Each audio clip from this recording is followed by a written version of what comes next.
जय Hind future officers. मी जयंत सावंत तुम्हा सर्वांचं पुन्हा एकदा आपल्या द्रोणाचार्य एज्युकेशन अकॅडमीच्या या डिजिटल प्लॅटफॉर्मवरती स्वागत करत आहे. खूप सारे स्टुडंटचे मला क्वेश्चन्स येत होते की न्यूजपेपर का इम्पॉर्टंट आहे किंवा न्यूजपेपरमध्ये नक्की वाचायचं काय. तर आजच्या या सेशनमध्ये किंवा मी ऍक्च्युली काय करतोय, न्यूजपेपरचे दोन पार्ट्समध्ये आपण एक सेशन ठेवणार आहे. तर आजच्या या लेक्चरमध्ये मी तुम्हाला शॉर्टमध्ये न्यूजपेपरमध्ये काय कंटेंट असतात, काय वाचलं पाहिजे आणि काय स्किप केलं पाहिजे किंवा न्यूजपेपरचं इम्पॉर्टन्स काय, ठीक आहे. इव्हन मी दुसऱ्या पार्टमध्ये हे गोष्ट सांगणार आहे तुम्हाला. रिसेंट काही न्यूज घेणार, त्या रिसेंट न्यूजमध्ये प्रिलिम ओरिएंटेड क्वेश्चन्स कसे विचारले जातात किंवा मेन्स ओरिएंटेड क्वेश्चन्स कसे विचारले जातात, इंटरव्ह्यूमध्ये काय क्वेश्चन्स, एक टेंटेटिव्ह पण सगळ्या गोष्टी घेणार आहेत, जेणेकरून तुम्हाला एक बेसिक आयडिया येईल न्यूजपेपरचं इम्पॉर्टन्स काय. ठीक आहे. सो आपल्या आजच्या सेशन्समध्ये आपण हे बघणार आहे की न्यूजपेपर. आता लक्षात घ्या, न्यूजपेपर म्हटलं किंवा ज्याला करंट अफेअर्स म्हणतो, जो की आपल्याला युपीएससीला पण लागतो, एमपीएससीला पण लागतो. मी म्हणतो group A, group B, group C, group D, म्हणजे starting from class 1 to last class 4 officer, ह्या सगळ्यामध्ये इम्पॉर्टंट सब्जेक्ट किंवा इम्पॉर्टंट टॉपिक ज्याला मेजर कन्सर्न आहे, ज्याला म्हणू शकतो किंवा मेजर मार्क्स आहेत, तो म्हणजे करंट अफेअर्स किंवा ज्याला आपण म्हणू शकतो न्यूजपेपर. ठीक आहे. जर तुम्ही दररोज न्यूजपेपर वाचत नसाल, जर तुम्ही स्पर्धा परीक्षेत ऍस्पिरंट असाल, म्हणजे जर स्पर्धा परीक्षा करणारे विद्यार्थी असाल आणि तुम्ही न्यूजपेपर वाचत नसाल, तर तुम्ही कुठेतरी लॅक करता. लक्षात घ्या, तुम्ही बाकीचे जीएस जनरल स्टडीचा किती जरी अभ्यास केला, न्यूजपेपर जर वाचत नसाल किंवा मी म्हणतो करंट अफेअर्स जर वाचत नसाल, तर तुमच्या अभ्यासाला 0 वेटेज आहे. कारण तुम्ही ह्या एक्झाम कोणत्याही, म्हणजे प्रिलिम्स असेल, मेन्स असेल, प्रिलिम्सच क्रॅक करू शकणार नाही जर तुमच्याकडे करंट अफेअर्सचा डेटा नसेल. आजच्या लेक्चरमध्ये आपण एक बेसिक आयडिया देतोय तुम्हाला की न्यूजपेपर काय आहेत किंवा न्यूजपेपरमध्ये काय. सो वाय न्यूजपेपर, न्यूजपेपर का वाचावा. ह्याच्यात जर बघाल, जर तुम्ही डेली न्यूजपेपर वाचत असाल, डेली, ठीक आहे. आता हाही क्वेश्चन मुलांचा, सर कुठला पेपर वाचायचा, मी तुम्हाला 2 ते 3 पेपर रिकमेंड करतो. जसं इंग्लिशमध्ये पेपर वाचणार असाल तर द हिंदू वाचला पाहिजे किंवा इंडियन एक्सप्रेस वाचला असेल. मी इथं लिहून ठेवतो, if you are reading English newspaper तर the Hindu, I strictly recommend the Hindu. ठीक आहे. Second Indian express. मी हे पण का सांगणार आहे की हेच पेपर का, द हिंदू, इंडियन एक्सप्रेस मध्ये तुम्हाला सब्जेक्ट रिलेटेड, म्हणजे काय, समजा सायन्स अँड टेकचा काय आहे का, पॉलिटी रिलेटेड काय आलंय का, गव्हर्नन्स रिलेटेड काय आलंय का, किंवा म्हणतो ज्योग्राफी रिलेटेड काय आलंय का. ठीक आहे. किंवा जसं रिसेंटली आता 150 वर्ष झालं वंदे मातरम या आपल्या ह्या सॉंग्सला 150 वर्ष झालेली आहे. सो त्याच्या रिलेटेड काय आहे का, या आता जे रिसेंटमध्ये हिस्ट्री ओरिएंटेड हा टॉपिक आहे, किंवा इकॉनॉमिक्स रिलेटेड दररोज बघतो पण फायनान्स रिलेटेड आपल्याला टॉपिक्स येतात. मग आपल्याला या सगळ्या टॉपिक्स, म्हणजे इव्हन आपल्याला इंटरनॅशनल रिलेशनशिप आहे, मग जसं आता नेबरिंग कंट्रीज मध्ये काय इश्यूज आहे, जसं पाकिस्तान, आता तुम्ही बघितलं असेल रिसेंटली न्यूज आहे, पाकिस्तान पॅरलली दोन्ही कंट्रीज बरोबर, दोन्ही कोणत्या मेजर कंट्रीज, जसं युएसए बरोबर रिलेशन चांगलं ठेवतोय, चायना बरोबर पण ठेवतोय. मग रिसेंटली आपल्याला खूप चांगली न्यूज आली होती द हिंदू मध्ये, इव्हन इंडियन एक्सप्रेस मध्ये सुद्धा. ते आर्टिकल तुम्हाला मी नेक्स्ट पार्ट मध्ये सांगणारच आहे. त्या गोष्टी का घडतात किंवा बांगलादेशमध्ये काय गोष्टी घडतात, म्हणजे नेबरिंग कंट्रीजमध्ये काय घडतंय, हे आपल्याला ह्या न्यूजपेपर मधून कळतील. इव्हन न्यूजपेपर मध्ये आपल्याला अजून पार्ट काय कळू शकतो, म्हणजे मला सांगायचं आहे की काय बोलतात, इंटरनॅशनल रिलेशनशिप, म्हणजे जसं इंडिया आणि अदर कंट्रीज बरोबर जे रिलेशन आहेत ते कसे आहेत, आताच्या गोष्टी जसे करार केलेले आहेत, ज्याला इंग्लिशमध्ये पॅक्ट आहेत, जे रिसेंटली पॅक्ट केलेले आहेत, तर त्या पॅक्ट बरोबर इंडियावरती काय इम्पॅक्ट घडू शकतो. आता इंडियाचं आपण म्हणतो वर्ल्ड 4th लार्जेस्ट इकॉनॉमी आहे, मग इंडियाचं फ्युचर प्लॅन काय आहे, ह्या सगळ्या गोष्टी आपल्याला, किंवा ज्याला म्हणू शकतो एक नॅशनल न्यूज, इंटरनॅशनल न्यूज, ह्या कुठून जास्तीत जास्त आपल्याला कव्हर होतील, तर ह्या 2 पेपर मधून. आणि ह्याच्यातल्या एडिटोरियल गोष्टी आपल्याला मस्त वाचणं आहे, मस्ट. आणि दररोज जर तुम्ही पेपर वाचत असाल तर तुमचा जीके किंवा जनरल अवेअरनेस किंवा जनरल नॉलेज हे डे बाय डे तुमचं वाढतं. ठीक आहे. हाच तुम्हाला न्यूजपेपर मेन्स मध्ये कंटेंट, ऍड ऑन कंटेंट जो आहे, लक्षात घ्या, जे मुलं रिझल्ट काढणारे आहेत त्या मुलांच्या मध्ये तुमचा हे नंबर लागू शकतो. कधी, जेव्हा तुम्ही हे 2 म्हणजे द हिंदू किंवा इंडियन एक्सप्रेस दोन्हीपैकी कोणता पेपर वाचत असाल तर. When we are talking about Marathi newspaper, मराठीमध्ये जर विचाराल तर लोकसत्ता एक पेपर आहे जो एमपीएससी साठी आहे महत्वाचा, किंवा दुसरा पेपर म्हणजे ज्याला आपण म्हणतो महाराष्ट्र टाइम्स.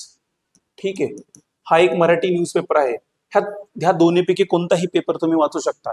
पण मी मेजरली ह्याच्यात तुम्ही काय वाचू घ्या, म्हणजे हे जर पेपर वाचा तर ह्याच्यातून तुम्हाला काय मेजर भेटणार आहे, महाराष्ट्र रिलेटेड जेवढ्या न्यूज आहेत त्याच्यात ह्याच्यात तुम्हाला ह्या दोन्ही न्यूजपेपर मध्ये कव्हर होतील.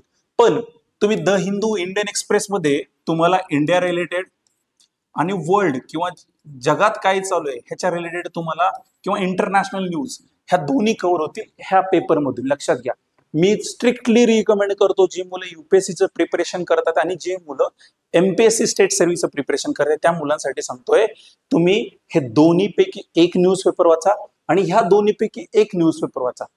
पेपर किती वेळ वाचायचा तो नंतरचा पार्ट आहे, मी सांगणारच आहे. मे बी तुम्हाला असा डाऊट असेल की पेपर माझे 2-2 तास जातात, काही मुलं म्हणतात 3-3 तास जातात. लक्षात घ्या, पेपरमध्ये काय वाचणं हे समजणं तेवढंच गरजेचं, म्हणून तर आजच्या लेक्चर हे घेत आहे. तर मी काही पॉइंट्स काढलेले आहेत, लक्षात घ्या. जसं फर्स्ट पॉइंट जर बघाल, दैनिक वाचन म्हणजे डेली न्यूजपेपर वाचल्याने तुमचा काय होतं लक्षात घ्या, बुद्धिमत्ता म्हणजे आपलं म्हणतो ज्याला ना, तुमची IQ लेवल वाढत चालली असते डे बाय डे. ठीक आहे. सेकंड पॉइंट बघाल, तुमचा ऑफिसर सारखा माइंडसेट बिल्ड व्हायला चालू होतो, लक्षात घ्या.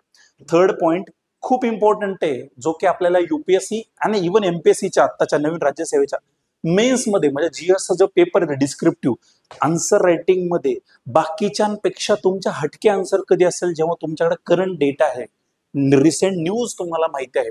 इव्हन या न्यूज पेपरचा उपयोग तुम्हाला एसे मध्ये, इंटरव्ह्यू मध्ये, जसं आता एसे मध्ये लक्षात घ्या, तुम्ही बाकीच्या सगळ्या सब्जेक्टचा अभ्यास करू शकता, पण एसे मध्ये कंटेंट पाहिजे. तो कंटेंट तुम्हाला मेजर कुठून भेटेल, डेली न्यूजपेपर वाचल्यामुळे. आणि पेपर वाचल्यामुळे तुमच्याकडे होतं बाकीच्यांपेक्षा ऍड ऑन पार्ट असतो, लक्षात घ्या, जास्त पार्ट असतो तुमच्याकडे. तुम्हाला लिहायला एक काय म्हणू शकतो आपण, एक स्ट्रक्चर फॉर्मेशन तुमच्याकडे भेटतं. तुम्हाला नक्की कळतं कुठे काय लिहायचं, काय लिहायचं. कारण एसे हा स्कोरिंग सब्जेक्ट आहे. या स्कोरिंग सब्जेक्टमध्ये जास्तीत जास्त मार्क पाडायचे असतील तर मला डेली न्यूजपेपर हा वाचलाच पाहिजे. ठीक आहे. आणि लास्ट खूप इम्पॉर्टंट गोष्ट म्हणजे इंटरव्ह्यू. आता इंटरव्ह्यू लक्षात घ्या, तुम्ही प्रिलिम्स पास आहात, मेन्स पास आहात, दॅट मीन्स तुम्हाला ह्या सब्जेक्ट ओरिएंटेड नॉलेज आहे. बट इंटरव्ह्यू मध्ये मेजरली तुम्हाला प्रश्न कसे विचारणार आहेत, करंट इश्यूज. त्या करंट इश्यूज मध्ये तुमचा व्ह्यू काय आहे ते बघितला जातो. त्याच्यामुळे तुमचा व्ह्यू जनरेट होण्यासाठी बेसिकली तुम्हाला ह्या त्या गोष्टी माहित पाहिजेत. त्या गोष्टी कधी माहिती होतील, जर तुम्ही न्यूजपेपर वाचत असाल तर. ठीक आहे. आणि त्याच्यानंतर लास्ट पॉइंट म्हणजे improve your analysis and understanding. असं का होतंय हे कधी कळेल, जेव्हा पेपर वाचाल तर, एडिटोरियल गोष्टी वाचाल तर. जर ह्या गोष्टी नाही कराल तर तुम्हाला अनालिसिस करता येणार नाही, लक्षात घ्या. कारण खूप वेळा मेन्स मध्ये क्वेश्चन विचारतात तुम्हाला, असं का, if your answer is yes explain, if your answer is no then also explain. मग हा कंटेंट कुठे भेटेल, किंवा अशा अशा गोष्टी घडतात तर का, हे तुम्हाला कधी कळेल, जेव्हा न्यूजपेपर वाचताय तर. ठीक आहे. जसं रिसेंटली तुम्ही बघितले खूप कॉन्फ्लिक्ट चालू आहेत, म्हणजे तुम्ही बघितलं असेल जनरेशन झेडनी बघत पहिला अफगाणिस्तानमध्ये, मग श्रीलंकेमध्ये, मग नेपाळमध्ये, बांगलादेशमध्ये ह्या ज्या गोष्टीच केलेल्या आहेत, हे अशाच का झाल्यात, आत्ताच का झाल्यात, हे कधी कळेल तुम्हाला. कॉमन पर्सनला, म्हणजे कॉमन पर्सन मध्ये पण सांगतो, जो डेली न्यूजपेपर असतो ह्या माणसाला, त्या व्यक्तीला ह्या गोष्टी कळत असतात. ते तुम्हालाही कळण्यासाठी तुम्हाला डेली न्यूजपेपर वाचलं पाहिजे, म्हणजे तुम्हाला अनालिसिस पण कळेल आणि डीप इन डेप्थ अंडरस्टँडिंग होईल, असं का होतंय ते. ठीक आहे. सो हे दोन पेपर मी तुम्हाला रिकमेंड करतो, दोन्ही कोणती पण, म्हणजे आयदर इंग्लिश पेपर का, तर त्याच्यामध्ये तुम्हाला नॅशनल आणि इंटरनॅशनल न्यूज असतात, त्याच्यामध्ये तुम्ही द हिंदू किंवा इंडियन एक्सप्रेस वाचू शकता. मराठी पेपर जर वाचायचे असेल, ज्याच्यामध्ये मराठी न्यूज आपल्याला पाहिजे किंवा मराठी कंटेंट पाहिजे, तर तुम्ही लोकसत्ता किंवा महाराष्ट्र टाइम्स वाचू शकता. दोन्हीपैकी एक, लक्षात घ्या. ठीक आहे. हा, आता न्यूज पेपर मध्ये नक्की वाचायचं काय, हा खूप महत्वाचा आहे. सगळ्यात महत्वाचं, गव्हर्नमेंटच्या स्कीम कोणत्या कोणत्या. ठीक आहे. तर गव्हर्नमेंटच्या स्कीम आपल्याला माहित पाहिजे, ते न्यूज मध्ये असतात गोष्टी. ठीक आहे. सुप्रीम कोर्ट, हायकोर्ट, ठीक आहे, त्यांच्या नवीन नवीन जजमेंट्स कुठल्या आल्यात का, सुप्रीम कोर्टने कुठल्या गाईडलाईन्स दिलेल्या आहेत का, तर त्याच्या रिलेटेड जर कुठल्या आहेत तर आपल्याला त्या न्यूज बघणं कंपल्सरी गरजेचं आहे. ठीक आहे. त्याच्यानंतर इकॉनॉमी अपडेट.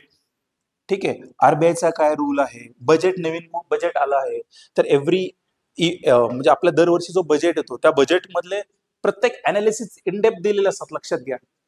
प्रत्येक अनालिसिस काय म्हणतात डिटेल मध्ये दिलेले असतात पेपरमध्ये. ठीक आहे. So economy related RBI related, RBI नवीन गाईडलाईन काय दिल्यात का, बजेट मधल्या ह्या सगळ्या गोष्टी आपण न्यूजपेपर वाचू शकतो. इंटरनॅशनल रिलेशनशिप म्हणजे काय, India and other countries relations. ठीक आहे, म्हणजे मी काय सांगतोय आताच्या शॉर्ट व्हिडिओमध्ये, पेपरमध्ये नक्की काय वाचायचं. पहिली सांगितलं तुम्हाला गव्हर्नमेंट स्कीम्स वाचायच्या. सेकंड गोष्ट तुम्हाला म्हणजे पॉलिटी रिलेटेड, सुप्रीम कोर्ट ही जेव्हा हा शब्द येतो, हायकोर्ट हा जेव्हा शब्द येतो तेव्हा ती तुमच्यासाठी न्यूज इम्पॉर्टंट आहे, लक्षात घ्या. ठीक आहे. सेकंड गोष्ट इकॉनॉमी, फायनान्स रिलेटेड गोष्ट जर येत असेल त्याच्यामध्ये, फायनान्स रिलेटेड गोष्ट ज्याच्यामध्ये आरबीआय संबंधित असेल किंवा बजेट ओरिएंटेड काय गोष्ट न्यूज येत असेल, ठीक आहे, किंवा नवीन जसं आता जीएसटी मध्ये रिफॉर्म्स आला त्याच रिलेटेड, मग ते आपल्यासाठी इम्पॉर्टंट आहे आपला एक्झाम पॉईंट ऑफ व्ह्यू. ठीक आहे. इंटरनॅशनल रिलेशनशिप्स म्हणजे काय, आंतरराष्ट्रीय संबंध, त्याच्या संबंधित काय न्यूज असेल तर ते आपल्यासाठी तेवढीच इम्पॉर्टंट आहे. ठीक आहे. समजा अमेरिकेचे प्रेसिडेंट डोनाल्ड ट्रम्प त्यांनी एखादी स्टेटमेंट इंडिया ओरिएंटेड केलं तर ते आपल्यासाठी इम्पॉर्टंट आहे. त्याचा इम्पॅक्ट का असं जाता होतंय, किंवा इंडियाचे फॉरेन मिनिस्टरचं स्टेटमेंट आहे, ठीक आहे, ए जयशंकर सर, त्यांचं सर स्टेटमेंट आहे ते आपल्यासाठी इम्पॉर्टंट आहे. कोणत्या अँगलनी बोललेत, का बोललेत, किंवा डिफेन्स मिनिस्टरचं काही गोष्ट आले, जसं मध्ये आपण बघितलं सर क्रिक ओरिएंटेड न्यूज मध्ये होती, तर ती काय आहे, ते काय त्याचा इम्पॅक्ट होईल त्याच्याबद्दल बोलतो. ते परत सांगतो, आजच्या लेक्चरमध्ये मी तुम्हाला शॉर्टमध्ये सांगतो. नेक्स्ट पार्ट जो आहे त्याच्यामध्ये मी तुम्हाला डिटेल अनालिसिस सांगणार आहे न्यूज मध्ये काय काय आहेत काय नाही. ठीक आहे. हा, अजून वन गुड एडिटोरियल. एडिटोरियल म्हणजे काय, संपादकीय. जर तुम्ही पेपर ओपन केला, मध्ये जो पेपरचा सेंटर असतो त्याच्यामध्ये संपादकीय गोष्टी असतात. ह्याच्यामध्ये आपल्याला कंटेंट भेटतो, लक्षात घ्या. आपले व्ह्यू जनरेट होतात, लक्षात घ्या. आपल्याला अंडरस्टँडिंग इन डेप्थ व्हायला चालू होतं कधी, जेव्हा आपल्याकडे एडिटोरियल गोष्टी वाचत असेल तर. ठीक आहे. नाहीतर आपल्याला वरती नॉलेज घेऊन काही उपयोगाचं नाहीये. आपल्याला ऑफिसर माइंडसेट करायचं, लक्षात घ्या. ऑफिसर माइंडसेट करण्यासाठी आपल्याला तो व्ह्यू जनरेट होणं गरजेचं आहे. म्हणून आपल्याला एडिटोरियल गोष्टी वाचायलाच पाहिजे. ठीक आहे. नेक्स्ट गोष्ट, व्हॉट नॉट टू रीड, काय वाचलं नाही पाहिजे. सगळ्यात महत्वाची गोष्ट बरं. काही अनवॉन्टेडली जे मुलं म्हणतात ना 2-2, 3-3 तास जातात, त्याच्या मागे रिझन सांगतो. काय, जे क्राईम्स घडलेले आहेत, जे मसाला आहेत, जे गॉसिप्स आहेत, बॉलिवूड रिलेटेड न्यूज, काही गरजेचं नाहीये. ठीक आहे. पॉलिटिकल स्टेटमेंट्स किंवा ब्लेमिंग गेम्स, काही वाचायला काहीच गरज नाहीये, लक्षात घ्या. जसं आता रिसेंटली बिहारचं इलेक्शन चालू आहे, तर बिहारच्या इलेक्शनवरून ही पार्टी म्हणजे इंडिया अलायन्स वरती काय स्टेटमेंट करत असेल, किंवा इंडिया अलायन्स वरती काय स्टेटमेंट करत, आपल्यासाठी काहीच इम्पॉर्टंट आहे, लक्षात घ्या. तुमच्याकडे तेवढा एकतर वेळ नाहीये, जो वेळ आहे तो चांगला युटिलाइज करा. ठीक आहे. सेकंड, अननेसेसरी ऍडव्हर्टाइजमेंट, आपल्याला काय गरज आहे याच्या संबंधित आहे का, आपला वेळ वाया घालवायचा नाही.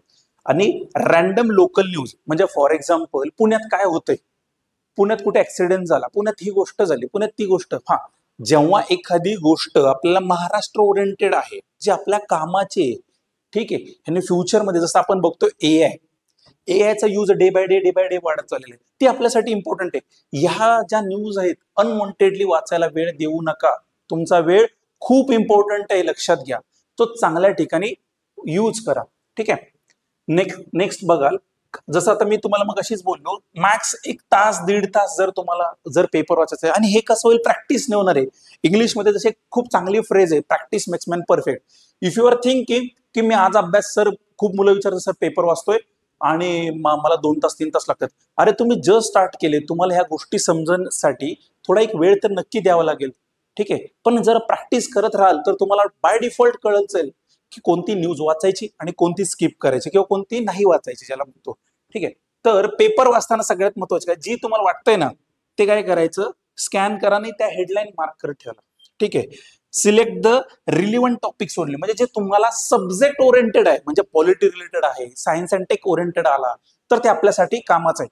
मग आपल्याशी रिलेव्हंट आहे तेच आपण वाचलं पाहिजेत, किंवा त्याच न्यूज आपण मार्क केल्या पाहिजेत. आणि जे तुम्हाला वाटतं ते न्यूज मधला इम्पॉर्टंट लाईक दिस हायलाइट करायला शिका. ठीक आहे. सगळीच न्यूज वाचणं पार्ट आहे, लक्षात घ्या, पण त्यातला इम्पॉर्टंट कंटेंट आपल्याकडे असणं गरजेचं आहे, लक्षात घ्या. जेणे आपण आन्सर रायटिंग मध्ये यूज होऊ शकतो, तोच आपल्याला उपयोग एसे मध्ये सुद्धा होणार आहे. किंवा जर एखाद्या न्यूज मध्ये डेटा आहे, लक्षात घ्या, ज्याला आपण म्हणू शकतो फॅक्च्युअल पॉइंट्स, ते आपल्याला माहितच असणं गरजेचं, मग तुम्ही ते हायलाइट्स करत चला. ठीक आहे. हा, आणि सगळ्यात महत्वाची गोष्ट, त्या न्यूजला ना शॉर्ट नोट्स बनवत चला. म्हणजे म्हणजे तुम्ही एव्हरीडे जर न्यूज पेपर वाचत असाल, स्वतःची एक प्रॉपर एक हँडबुक घ्या, किंवा ज्याला आपण म्हणतो नोटबुक घ्या, ती घ्या, नवीन घ्या. त्या नोटबुकमध्ये डे वाईज, म्हणजे फॉर एक्झाम्पल आजची डेट टाकली, आजच्या डेटमध्ये न्यूज कोणत्या शॉर्ट मध्ये नोट्स बनवा. मुलं हे करतात, खूप वेळा कॉपी पेस्ट करतात किंवा ती न्यूज फाडतात, तिथे स्टिक करतात. Don't do that. आपल्याला आपला करंट अफेअर्स हा बल्की करायचा नाहीये, लक्षात घ्या. आपल्याला पेपर जेव्हा आहे, प्रिलिम्स किंवा मेन्स आहे, त्याच्या पिरियडमध्ये आपल्याला तो इझी ऍक्सेसेबल असणं गरजेचं आहे. कारण जर बल्की झाला तर तुमचा परत माइंडसेट होईल, यार हाय कधी वाचू. ठीक आहे, आपल्याला आपला अभ्यास इझी करायचा, लक्षात घ्या. ठीक आहे, सो त्याच्यामुळे जेव्हा पेपर वाचाल आणि जेव्हा यूज टू व्हाल, मिनिमम तुम्हाला सांगतो 15 to 20 डेज लागतील तुम्हाला समजण्यासाठी. ठीक आहे, आपण ह्याची सिरीज आणणार आहे की न्यूजपेपर डेली तुम्हाला इम्पॉर्टंट न्यूज सांगितल्या जातील. एक्झाम मध्ये कशा आहे ते विचारल्या जाऊ शकतात अँगलनी, तेही तुम्हाला सांगण्याचा प्रयत्न करणार आहे. पण मला आजच्या ह्या सेशन मध्ये एवढं सांगायचंय, हेडलाईन तुम्ही स्कॅन करा. लक्षात घ्या, जसं की फर्स्ट पेज, पेपरचं कुठलंही फर्स्ट पेज इम्पॉर्टंट आहे का, तर नक्कीच इम्पॉर्टंट आहे, कारण त्या हेडलाईन्स आहेत. लक्षात घ्या, ह्याच्यातून आपल्याला इन डेप्थ नॉलेज कशासाठी भेटेल, लक्षात म्हणजे त्याचा उपयोग काय फर्स्ट पेजचा, आपल्याला जगात काय चालू आहे किंवा आपल्या देशात काय चालू आहे ती गोष्ट कळणार आहे. मे बी त्याच्यातला परीक्षेसाठी सगळाच महत्वाचा असेल का, तर नाही, पण आपल्याला कळतं की जगात आपल्या देशात काय चालू आहे, जगात काय चालू आहे, हे कसं कळलं फर्स्ट पेजच्या हेडलाईनवरती. पेपरच्या आतमध्ये जसं झालं एडिटोरियल गोष्ट किंवा जे थिंकर्स आहेत त्यांनी काही गोष्ट लिहिल्या असतील तर त्याच्यातून आपला व्ह्यू जनरेट व्हायला चालू होणार आहे. ठीक आहे, रिलेव्हंट टॉपिक वाचत चला, ज्या गोष्टी इम्पॉर्टंट आहेत त्या काय करा, हायलाइट करत चला पेपरमध्ये, आणि त्याच्या काय करा, शॉर्ट्स नोट्स बनवत चला. ठीक आहे. आता खूप मुलांचा परत एक प्रश्न असतो, सर नोट्स कसे करायचे. त्याला काय करा, टॉपिक वाईज नोट बनवायला चला, टॉपिक वाईज किंवा date wise, topic wise notes बनवा, डेट वाईज नाही. जसं की आता रिसेंटली तुम्हाला एक न्यूज आली होती सरोगसीची. ठीक आहे, सरोगसीची न्यूज आली होती. इव्हन जसं की आता अजून एक तुम्हाला एक सगळ्यांना माहिती असेल, मुलं जे अभ्यास करतात त्यांच्यासाठी स्पेसिफिकली सांगतो, जसं अंदमान निकोबार एक प्रोजेक्ट आहे. ठीक आहे, central government Andaman Nicobar project आणतोय, तर त्याच्या न्यूज बघाल, जेव्हापासून हा प्रोजेक्ट येणार आहे असं सेंट्रल गव्हर्नमेंटने सांगितलं तेव्हापासून चर्चेत आहे. लक्षात घ्या, एक वीक मध्ये कधी कधी 2-2, 3-3 वेळा न्यूज येते, कधी कधी तर त्याचं कंटिन्युअस न्यूज असते. म्हणजे ही न्यूज खूप इम्पॉर्टंट आहे. जर तुम्ही त्याला डेट वाईज करत बसलाल तर तुम्हाला ते त्रास जाईल. कधी आली ती, त्याचा व्ह्यू काय, जसं आता आपण बघाल रिसेंटली ही परत एकदा न्यूज आलेली अंदमान निकोबार प्रोजेक्ट. ठीक आहे, तर त्याच्यामध्ये काय मला सांगायचं, टॉपिक वाईज नोट्स बनवलं तर तुम्हाला इझी राहील. ठीक आहे, त्याच्यातल्या त्यात मी एक्झाम्पल काय केलं, जसं की ऍग्रिकल्चर. ठीक आहे, ऍग्रिकल्चरच्या कोणत्या कोणत्या स्कीम्स आहेत, तुम्ही जर डेट वाईज करत बसला तर तुम्हाला ते त्रासदायक होईल. आणि तीच न्यूज तुम्ही स्टार्ट टू एंड लिहित राहिला, म्हणजे ऍग्रिकल्चरच्या स्कीम कोणत्या कोणत्या आल्या, गव्हर्नमेंटनी त्या स्कीम्स मध्ये नवीन पैसे ऍड केले, कमी केले, काय त्याच्यात काय बोलतात ते, गव्हर्नमेंटने त्या ऍग्रिकल्चर स्कीम्स मध्ये नवीन काही गोष्टी आणायचा प्रयत्न केला किंवा काही टर्म्स अँड कंडिशन चेंज केला, तर ते आपल्याला कळत राहतील कोणत्या गोष्टीसाठी ऍग्रिकल्चर स्कीम आहे, त्याच्यात अजून काय, त्याचे इश्यूज काय, रिपोर्ट आला त्याच्यावर, आणि त्याचा आपला व्ह्यू काय, हा लक्षात घ्या.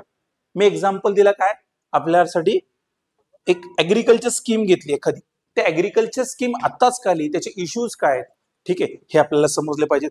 आणि त्याच्यावरून म्हणजे जर रिपोर्ट असेल तर तो रिपोर्ट बघितला, आणि त्याच्याच बरोबर त्याच्याच आपण पार्ट काय ऍड ऑन करतोय, माझा पर्सनल व्ह्यू काय त्याच्यामध्ये, कारण आपल्याला मेन्स मध्ये आपला पर्सनल व्ह्यू लिहायचा, लक्षात घ्या. मग हा कंटेंट कधी तयार होईल, जेव्हा आपण डेली न्यूजपेपर वाचत असेल तर. ठीक आहे, ह्याच्याच मध्ये गोष्ट गव्हर्नमेंटच्या स्कीम्स आहेत, त्या गव्हर्नमेंटच्या स्कीम्स मध्ये गव्हर्नमेंटने आता स्कीम काढली, पर्पज काय आहे गव्हर्नमेंटचा, ठीक आहे, गव्हर्नमेंटचा रिपोर्ट डेटा, जो फॅक्च्युअल डेटा असेल तो आपण, ह्याच्यामध्ये आपला व्ह्यू काय, ह्या गोष्टी आपल्याला कळतील. कधी कळतील, जेव्हा आपल्याकडे डेली न्यूजपेपर असेल तर. मी परत सांगतो, डेट वाईज जाऊ नका नोट्स बनवताना. म्हणजे तुम्ही स्कीम, म्हणजे आता तुम्हाला एक्झाम्पल दिले गव्हर्नमेंटची स्कीम किंवा ऍग्रिकल्चर स्कीम, त्याच्या ओरिएंटेड सगळं स्टार्ट टू एंड तुम्ही डे बाय डे त्याच्यात जर ऍड करत राहाल, ठीक आहे, तर तुम्हाला ते बेटर राहील. ठीक आहे, सगळ्यात इम्पॉर्टंट आता लास्ट म्हणजे काय, दॅट इज कन्क्लुजन. कन्क्लुजन काय, न्यूज पेपर वाचल्याने तुम्हाला तुमचा माइंडसेट जो आहे हा लाईक ऑफिसर होतो. डेली ऑफिसर ट्रेनिंग, म्हणजे मी जर ऑफिसर होणार आहे, मला त्या माइंडसेटनी काम करण्यासाठी मला न्यूजपेपर वाचणं गरजेचंच आहे. ठीक आहे, माझे जसं म्हणतो ना, काय बोलतो, टुडेज ऍस्पिरंट टुमारोज ऑफिसर, ही माझी टॅगलाईन, त्याच्यातच मी एक पॉइंट ऍड केलाय, today's reader tomorrow's officer tomorrow's officers. ह्याच्यामध्ये तुम्हाला काय केलं पाहिजे, कन्सिस्टंटली काम करावं लागणार आहे. एव्हरी डे काम करावं लागणार आहे, एव्हरी डे न्यूजपेपर वाचायला लागणार आहे.